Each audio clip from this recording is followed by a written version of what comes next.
Hey everybody, I'd like to give a recap of my day fishing at the #2 event for KATS on Houston County Lake this past weekend. Went out there pre-fishing the week prior, had a great day on the water, was catching a lot of fish, a lot of decent sized fish. I think the smallest at the time was around 17 inches. The spot that we were fishing was far back in the creek, and last weekend it was 60 to 61 degrees back there. So a lot of warmer water, the fish were moving up, fish were in the shallows. I was catching actually quite a few right off the bank. Well, the week prior, leading up to it, the KATS event is no fishing.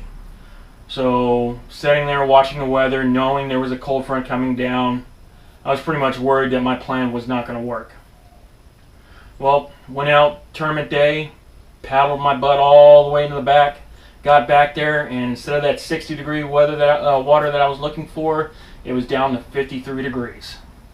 The bait was not as widespread back through there as they were previously. You could find small pockets, but they just wasn't back there as they were the weekend before. So I went straight to the dock that I had 90 inches off of the week prior. I pulled 5 fish for 90 inches off of this one single dock. Went there first, didn't catch anything. Saw some bait still hovering around that dock, so I kind of figured they were still there, but I just wasn't catching anything. So I started moving further back into the creek. The sun was starting to come up at this time, so the water was starting to warm just a bit. Got my first bite, setting probably 1.5 feet off the shoreline, so they were still somewhat shallow, but they were hanging heavy to cover. The baits I was using a week prior, anything with black and blue was working great for me. The jig was where I was getting all my big bites, and I was throwing that most of the morning. But with the cold front, it pushed them hard to cover, and they were even harder to get to bite. So I had to break out the finesse tackle, which I ended up using all day. If you've seen my my video for the tournament itself, I was fishing an echo rig the whole time. As you may have seen on the video, I lost quite a few fish, and being the fact that they were so hard to cover, I wanted to use a hook that had a weed guard on it to keep me, because I was pitching into the grass, pitching it up into the cattails, and pitching right up underneath the docks. So I wanted something to keep me from having to sit there and retie basically after every cast.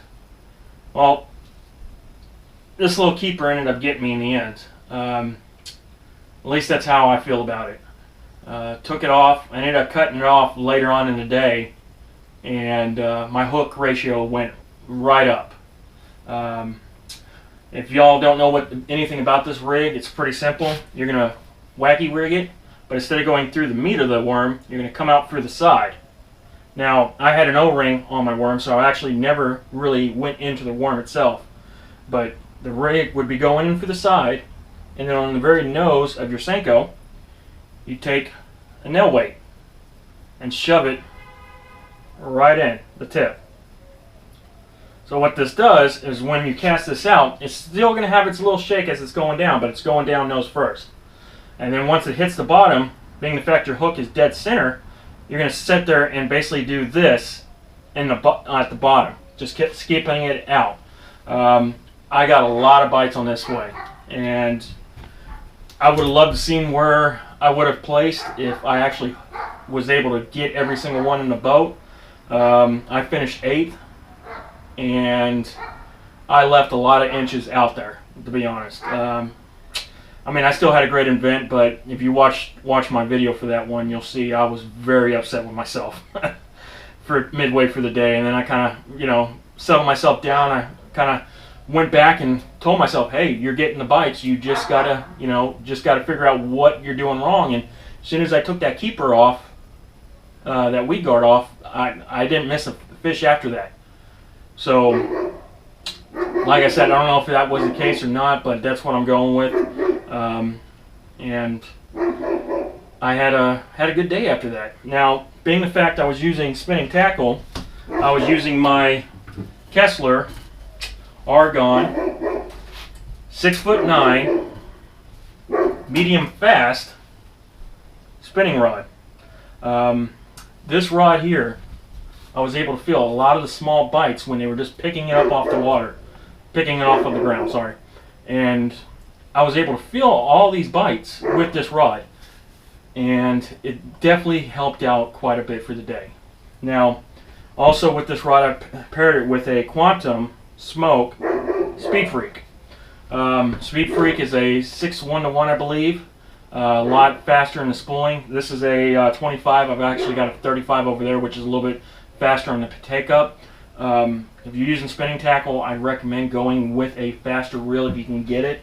What you're going to find a lot of the times is you're going to get these soft bites, and these bigger fish are going to head straight to deeper water once they bite. So a lot of times you're going to have to be bringing in line as fast as you can, be able to get in front of this fish to hook him. If you wait too long and he's underneath the boat, you're not going to really get a good chance of actually getting that hook set in that fish. But that Kessler rod made a big difference in my day. Last year, I focused a lot of my time learning how to finesse fish because I just wasn't good at it, and I really never did it. Never saw the point. And last year, forcing my way to do it, I picked up different techniques, and I saw how much fish you can catch with a shaky head, drop shot, the Nego rig, hell, weightless Senkos, just doing that.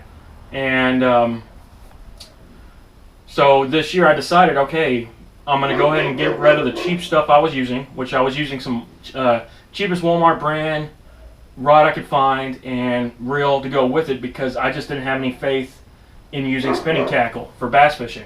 And once last year it proved me wrong, this year I'm like, okay, I need to invest money on a good rod so I'm not missing the strikes that I didn't even know that I was having before. So I went with Kessler. They are basically all I fish these days. I have quite a few different brands of rods from tournaments that I've won in the past, but the Kessler rods have got to be the softest feeling rods I've got. You can basically know what you're going through on the bottom of the water, and you can feel even the slightest pickup that you have from some fish that you wouldn't feel on other rods. Let's see, what else was there? Like I said, I finished 8th completely out of everybody. We had one gentleman finished with just shy of a century mark out there on that lake, and which is a pretty good number for that lake. Now, Houston County has some huge fish in there, and nobody was really catching them today. I mean, there's 10 pounds, 8 pounders all through that lake, but no one actually hooked into one today. I think the gentleman who did take first place did catch a 7 pounder somewhere around that size. Excuse me.